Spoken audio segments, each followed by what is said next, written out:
అయోధ్యలో ఒక పెద్ద ఆందోళన నెలకొంది. దశరథ మహారాజుకు సంతానం లేదు. అందుకే మహర్షి వశిష్ఠుడు సూచించినట్లు పుత్రకామేష్టి యాగం చేయాలని నిర్ణయించారు. ఆ యాగాన్ని నిర్వహించడానికి ఋష్యశృంగ మహర్షిని అయోధ్యకు ఆహ్వానించారు.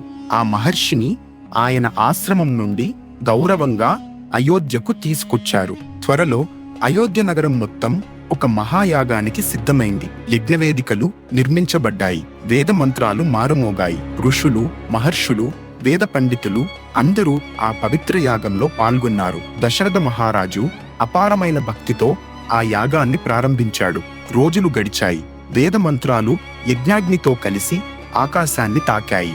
దేవతలు సంతోషించారు. చివరి రోజు ఒక అద్భుతం జరిగింది. యజ్ఞాగ్నిలో నుండి ఒక దివ్య పురుషుడు ప్రత్యక్షమయ్యాడు. అతని చేతిలో ఒక స్వర్ణ పాత్ర ఉంది. ఆ పాత్రలో దేవతల ప్రసాదమైన దివ్య పాయసం ఉంది. ఆ దివ్య పురుషుడు ఇలా అన్నాడు, ఈ పాయసాన్ని నీ భార్యలకు ఇవ్వు.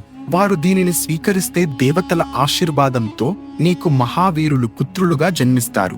దశరథ మహారాజు ఆనందంతో ఆ దివ్య ప్రసాదాన్ని భక్తితో స్వీకరించాడు. ఆ పాయసాన్ని కౌసల్య, సుమిత్ర, కైకేయికి అందించాడు. ఆ క్షణం నుంచే అయోధ్యలో ఒక దివ్యమైన మార్పు ప్రారంభమైంది. ఎందుకంటే త్వరలో ఈ భూమిపై ధర్మానికి ప్రతిరూపమైన మహావీరుడు జన్మించబోతున్నాడు. ఆయనే శ్రీరాముడు. మరి అతనితో పాటు భరతుడు, లక్ష్మణుడు, శత్రుఘ్నుడు కూడా జన్మించబోతున్నారు.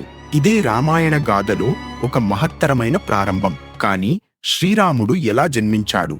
ఆ దివ్య జననం ఎలా జరిగింది? అది తరువాతి భాగంలో చూద్దాం.